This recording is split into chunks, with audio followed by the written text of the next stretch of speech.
Hello, welcome back to the Community Agriculture Project podcast. My name is Emily and I'm your host. And in case you're new here or in case you're returning as a listener again, the Community Agriculture Project is a resource hub and food sovereignty documentation effort. We have a website, communityagproject.com, which has a keyword search forum that has different categories such as farmers markets, CSAs, community gardening, and more that you can look for resources in your area. And we have a podcast and also a blog. So we're continuing on season 2, and I recently just got back from a little trip to San Diego to be part of a solidarity economy event that was led by a former guest of this podcast, Ebony Gustav. If you haven't listened to that episode, definitely go check it out. But while I was there, I met a very special person that's doing amazing work in their community. So I'm going to have them introduce themselves here, and we'll get into everything it is that they do. Thank you for having me on, Emily. I really appreciate it. My name is Javier Flores. I'm a farmer based out of San Diego. I focus on food sovereignty, seed sovereignty, and educational farming. Amazing. So there's definitely a lot that you do in your community. We're going to get all into that. But the first question that I want to start off with is, how did you get into working with the land or working in the food system? What is your story behind that? Okay, so there's a lot of answers I can give to this. Some are very, very dumb. Some are very profound.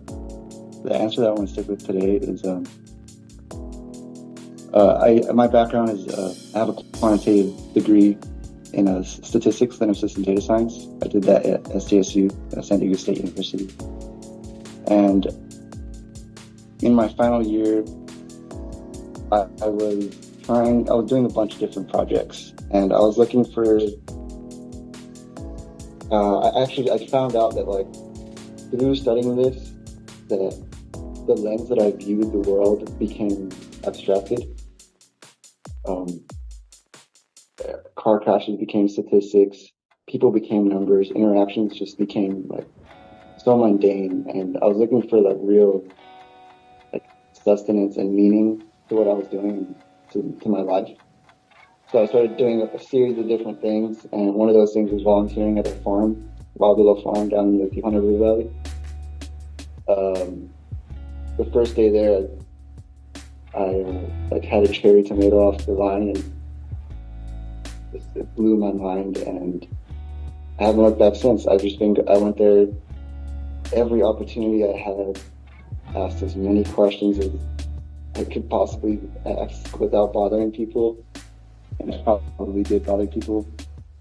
But yeah, I just started volunteering, and then interning there, developing a relationship with the farmers there, and who I now call my mentors.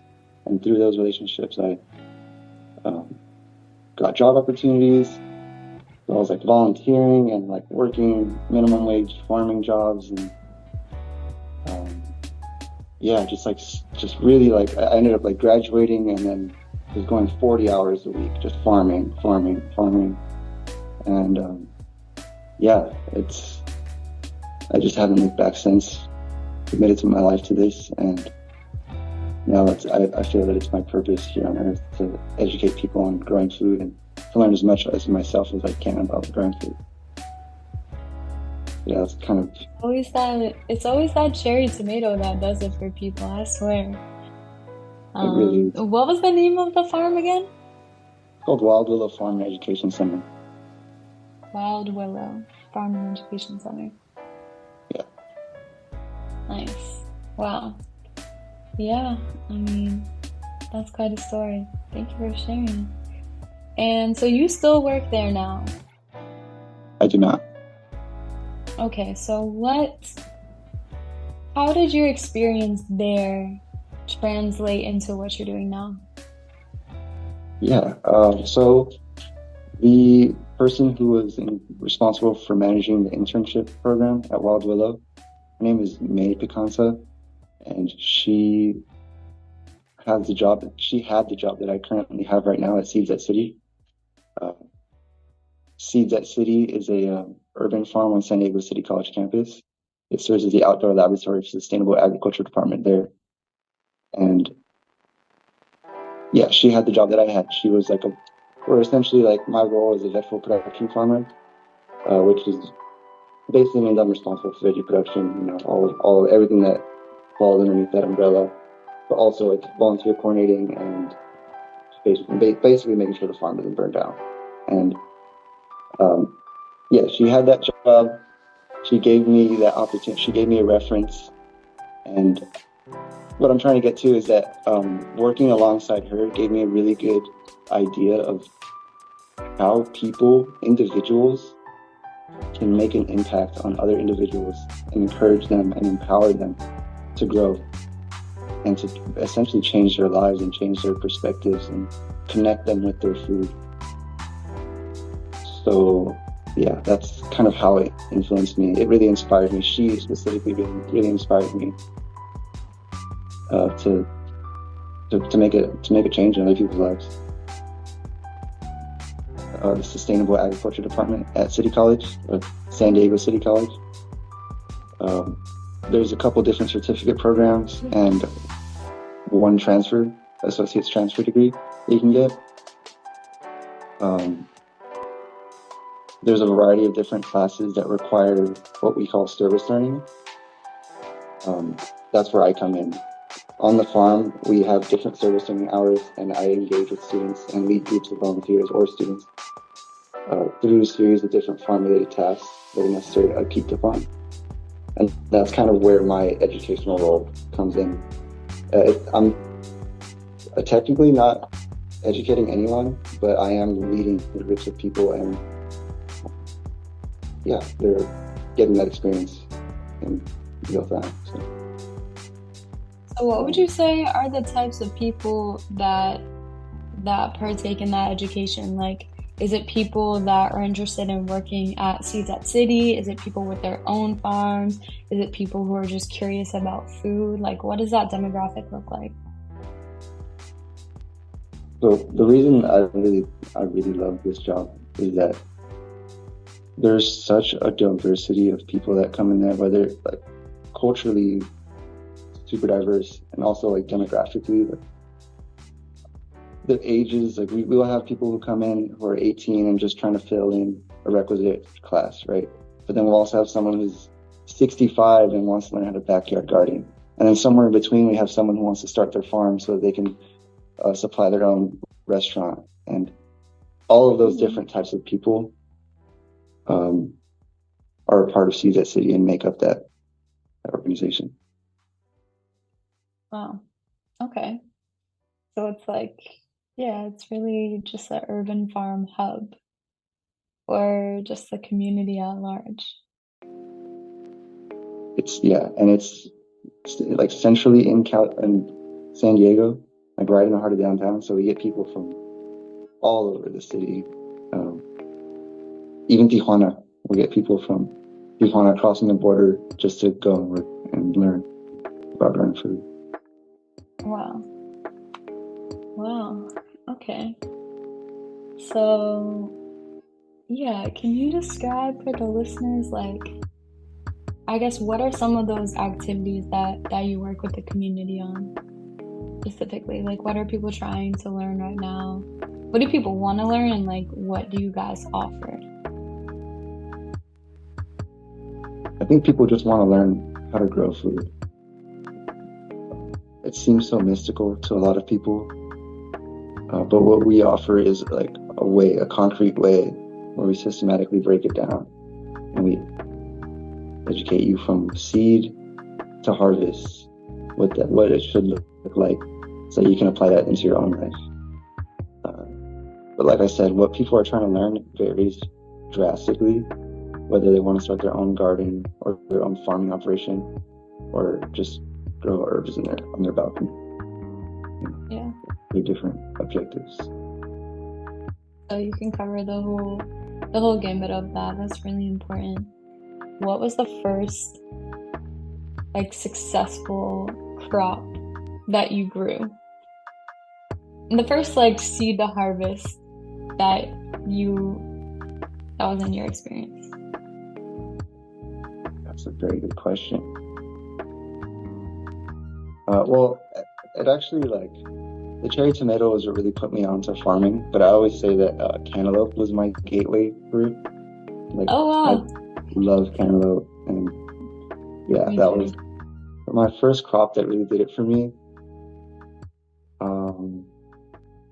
It was actually a failed crop, and it was at Wild Willow while I was still interning there. My mentor, May, the same mentor I'm talking about, she gave me a tray of broccoli, and she was like, "Okay, go find a bed, go plant this, and come back to me and report back and see what that's like."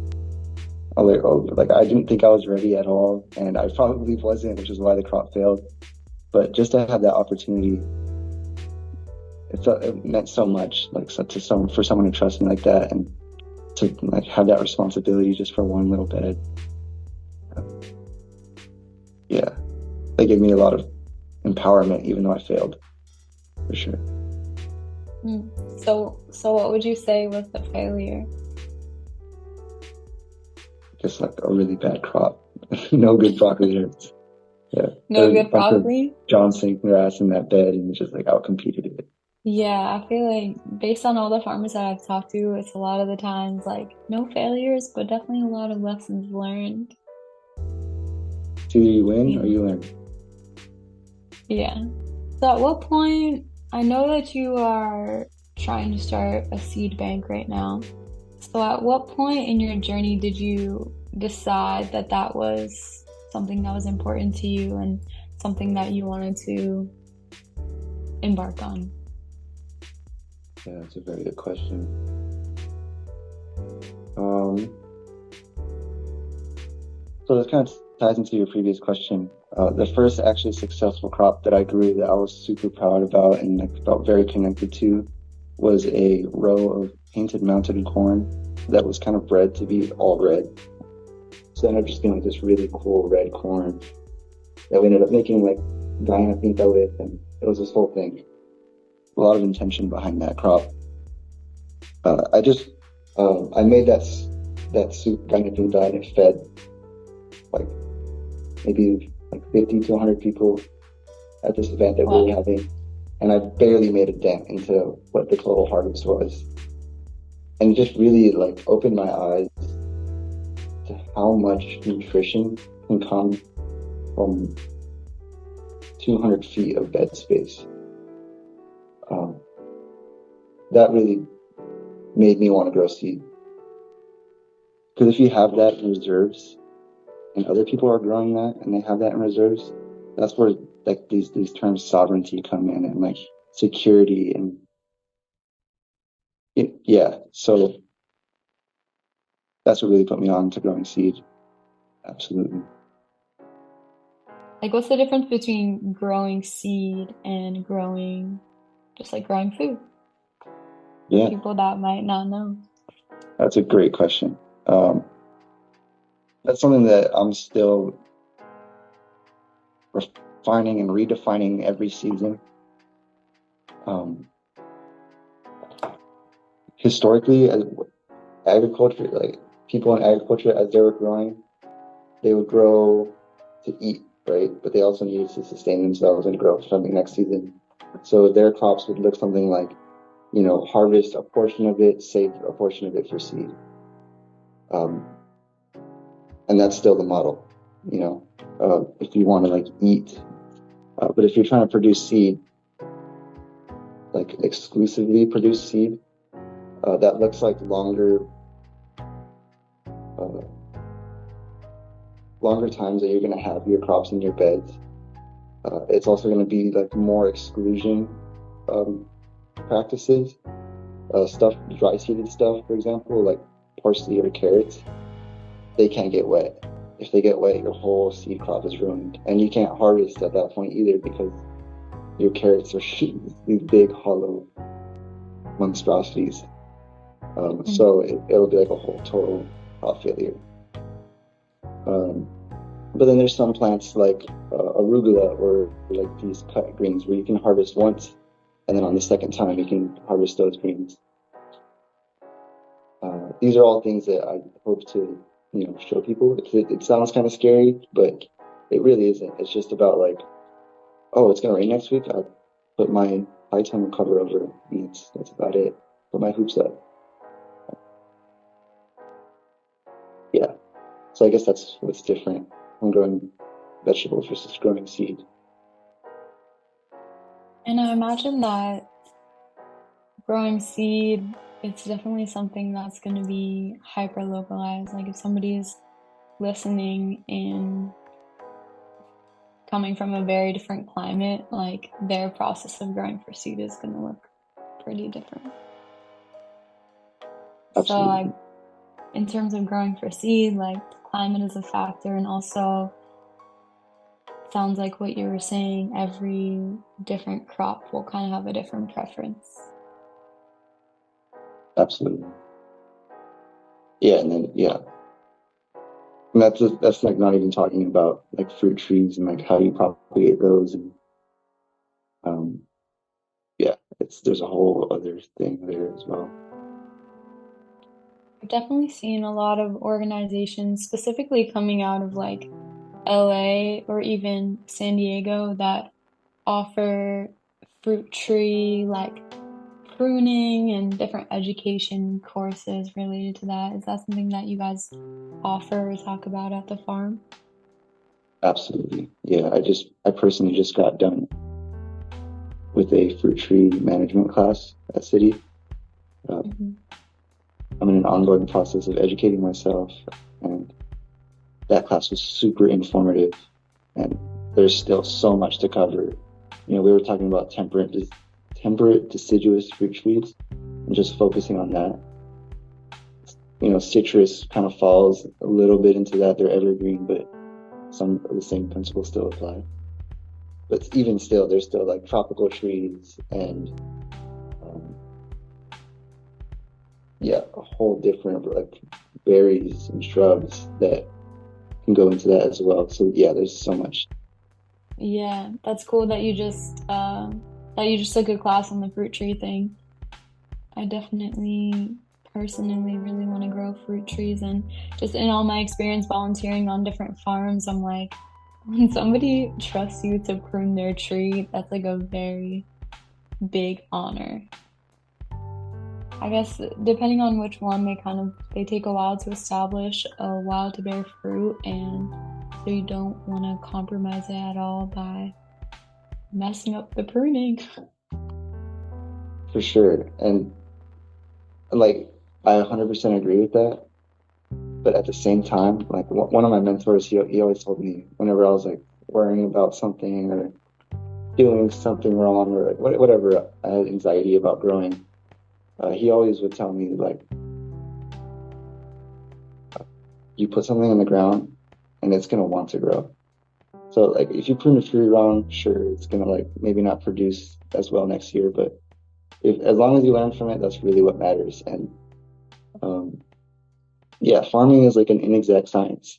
People will tell you one thing, then you go literally to the next person over and they'll tell you the complete opposite. And I say that just to like encourage people who like have this choice paralysis, like, oh my God, I shouldn't prune this tree to this shape. It's like, you'll be fine. Just prune it, learn from it, and you'll get some fruit eventually. I appreciate that. I definitely appreciate that. Just as far as like the seed bank stuff, I guess what does like your vision look like for that? Like in the long term. I'm sure it's a lot to think about, and there's still a lot of things that are coming together and like influencing that vision, but what does it look like right now? And I guess I'm asking because I'm hoping that you could paint a picture for other people that are interested in doing something similar in their community. Right. Yeah. So first thing I would say is that the Seed Farmer Alliance is an excellent resource for people who are looking to grow seed. Um, Under that umbrella, the Milpa Foundation is also an excellent resource. And then one more tier under that, I'm a part of the San Diego Seed Farmer training, where it's like a cohort of local farmers here in San Diego who are educating themselves on growing seed, led by two really fantastic, um, leaders in the space. So I have two visions for this. First, at Seeds at City, that's the entity that I'm kind of getting this training through. And there, we're like I said, like I mentioned earlier, we're in the heart of downtown San Diego, right in that epicenter of everyone. There, we have so many resources, and we're not really constrained on making profit. Although it would be ideal that our farm is profitable, but I think it's better if we can utilize our bed space in order to make seed accessible to people. So there, that seed bank would be like varieties that are easy to grow, regionalized, and otherwise kind of difficult to access. I just put 4 rows of corn down the ground from Johnny's. That's kind of expensive seed. And if I grow that seed and it's a successful harvest and I give it away for free, now all these people have access to that seed and they can grow it for themselves and feed themselves and, have seed for next year if they want to. So yeah, that's at Seeds at City. That's what I imagined up there. I also am starting a separate project down in the Tijuana River Valley. There's a community garden space that I have a 1/4 acre plot. Down there, I plan on growing more like exotic or varieties that are specific to the Southwest. A big inspiration for this project is a Native Seed Search. They focus on doing exactly that, growing varieties that were otherwise, on the verge of extinction. So yeah, down there, my vision is to have, these varieties that are growing that were, culturally relevant to the indigenous people down here in the Southwest, but also having people from other cultures have access to bed space where they can grow and keep their culture alive by growing out their seed and their plants in this little community space.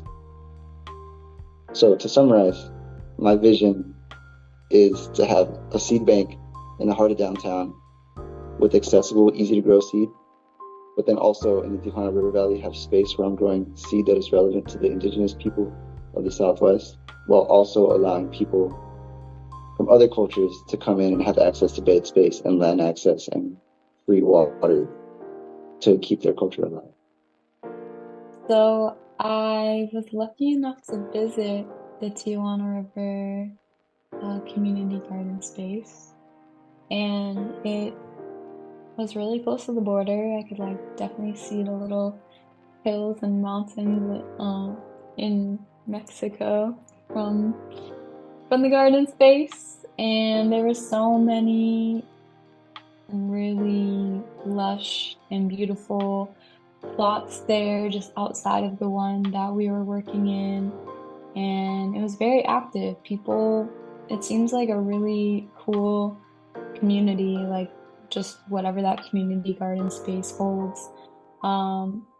When did you start getting involved with that space? And what has your experience been so far with it? I started farming that space with one of my mentors about 2 years ago. actually a little over 2 years, like 2.5 years ago. Um, yeah, he hired me as a farmhand, and we've been building the soil using a no-till system. And yeah, that region, like I mentioned, is down in Tijuana River Valley, and with like any river valley, it floods. But what makes our area particularly hard to manage is that it floods with sewage water. The Tijuana River Valley is historically polluted, and it's been polluted for over like 5 decades, which is ridiculous. But part of that is that every time it floods, it makes our soil saturated with E. coli, and we're basically out of the growing season for 3 months at best. Because of that, he moved out and he found land elsewhere in San Diego, and he offered to give me the space and for me to continue to grow it. So that's kind of how I got directly involved and responsible for that spot. But otherwise, I've been farming it for about 2.5 years. So I have a few questions just about the sewage, the sewage Yeah. flooding situation. I guess one, are there organizations in San Diego that help with cleanup efforts when that happens? Or like restoration efforts? Yeah, there's a lot of like small organizations that will do beach cleanups or like river valley cleanups. But in addition to that, the mayor from from Imperial Beach just went out to, actually I think she was in the White House. Yeah, when she was like working with the EPA, trying to get some grant money so we can get a sewage plant down here in the River Valley. That's been in the works for, like I said, over 50 years. Yeesh.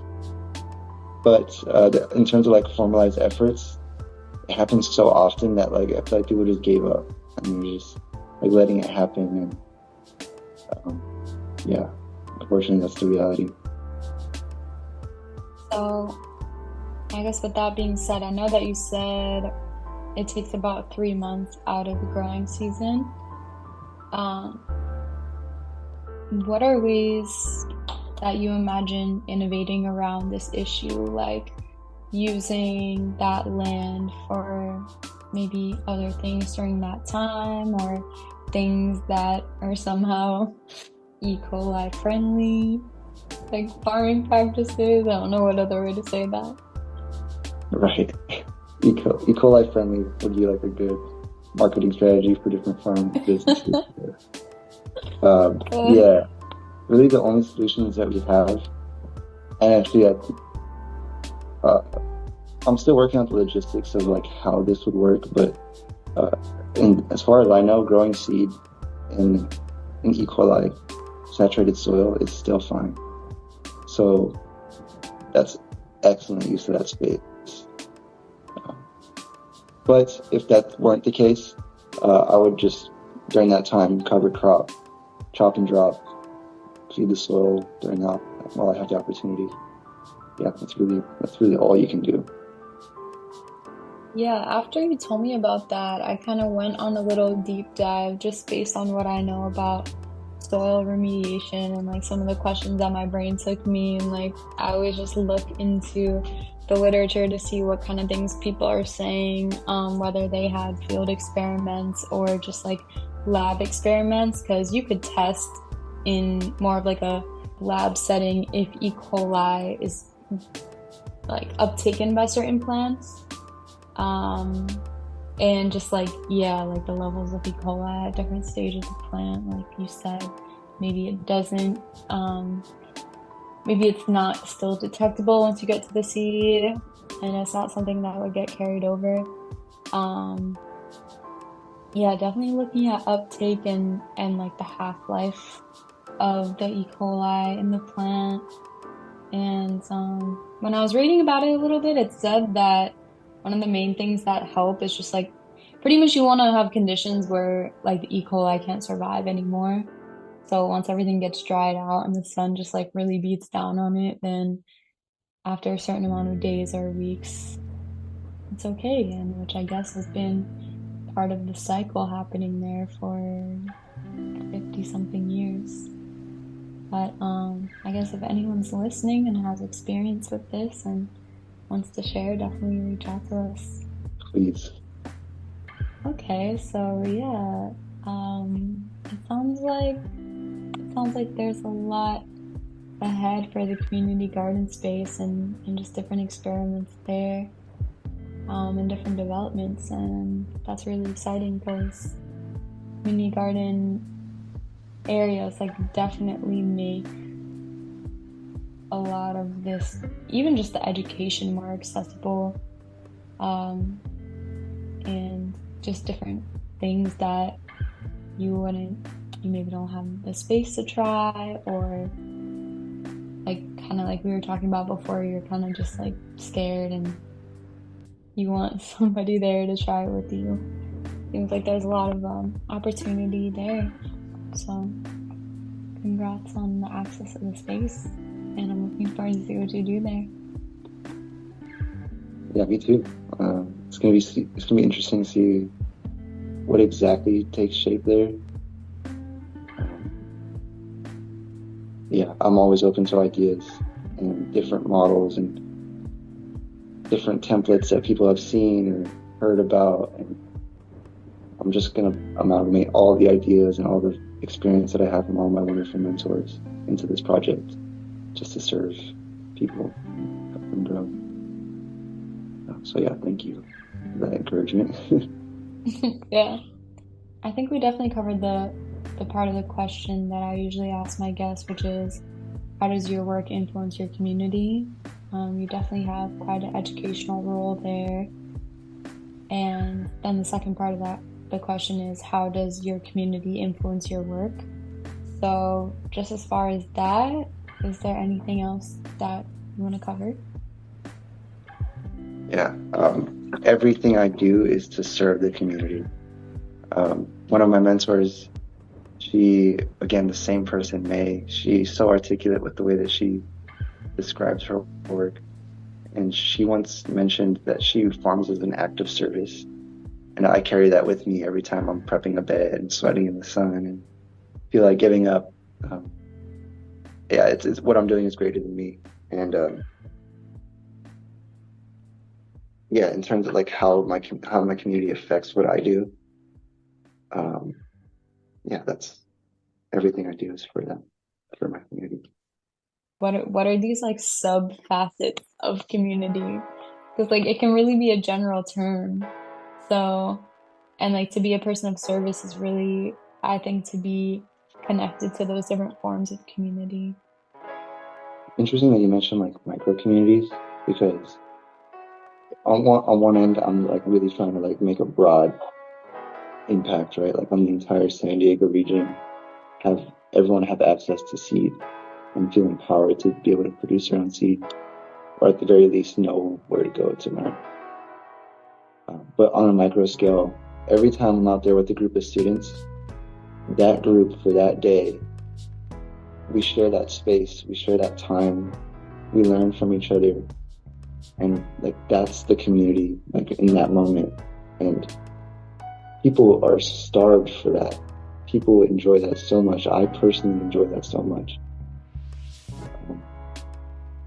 There's like beyond like growing seed and like feeding yourself, like, I mean, which is enormous and like so invaluable, but spending time outside with people, growing and prepping beds, and that's so important as well. It's a huge part of community building. What would you say are some of like the key values that you like to uphold in those spaces? Always encouraging people to fail. Only one way to learn. And maintaining a safe space. Honoring like the seed, honoring the land, honoring people's times, and especially our bodies. It's hard work, and I always say that our bodies come first. You know, drink as much water as you need. take as many breaks as you need. Yeah, learning first. Those are the values that I would take push that way. Yeah. I definitely want to touch on, rituals that you have that help you honor seed and like honor your body and the land and everything. Any rituals that you would want to share about? So this is something that I shared with you in your time here. Reading a study about how smelling and so releases serotonin in your brain.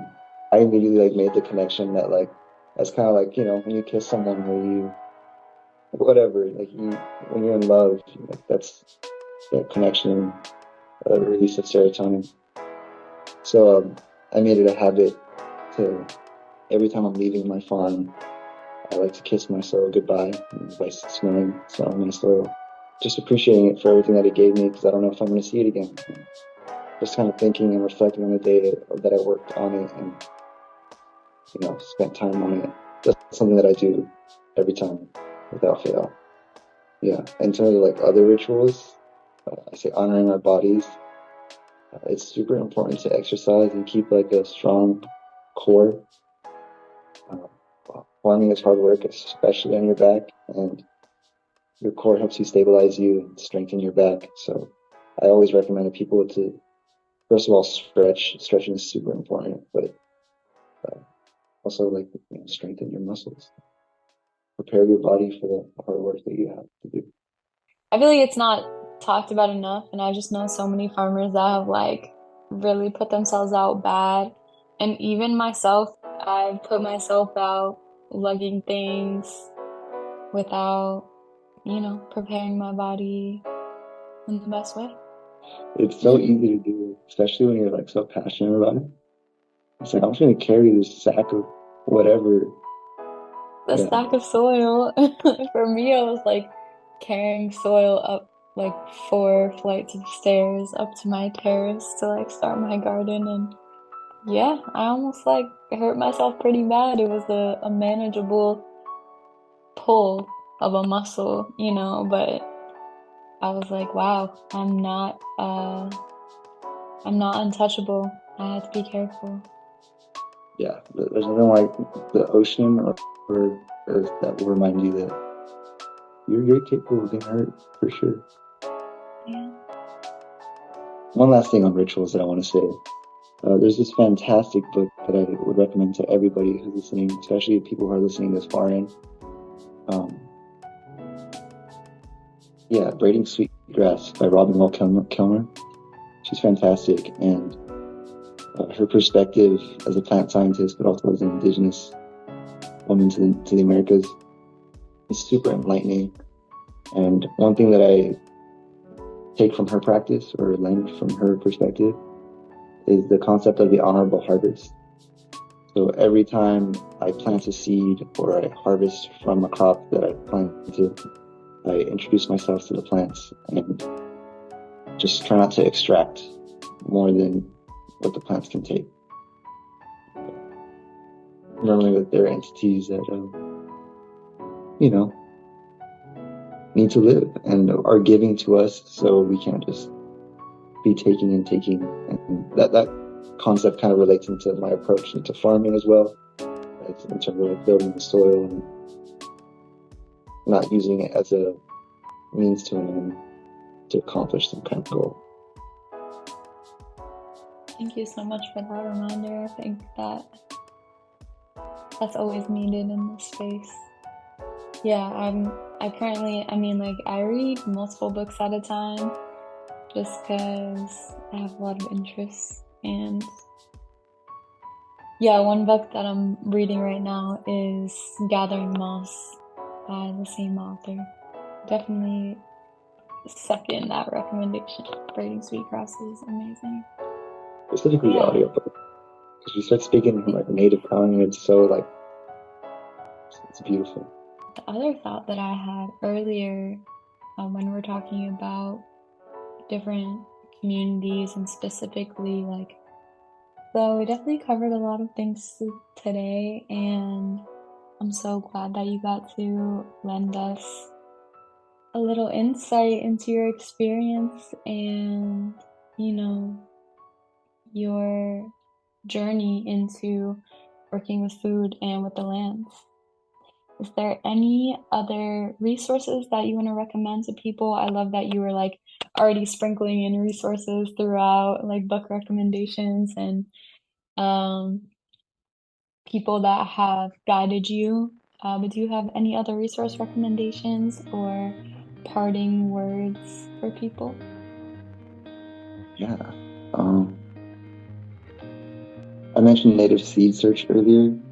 They have this really cool program where they partner with small gardens and small farm operations, where they can just give you seed packets, up to 3 seed packets of um, three seed packets of a variety of a crop, and you can have a maximum up to 30 seed packets that they can give you. And they have this really cool database. They call it the Adapts database, where you can just go through and look at all of these crops that were grown based off, southwestern cultures, and keep those varieties alive and grow in your backyard. And definitely take advantage of that. See what's up with that, and go and grow some of their stuff. They're fantastic. Yeah, that's really the one that I want to shout out.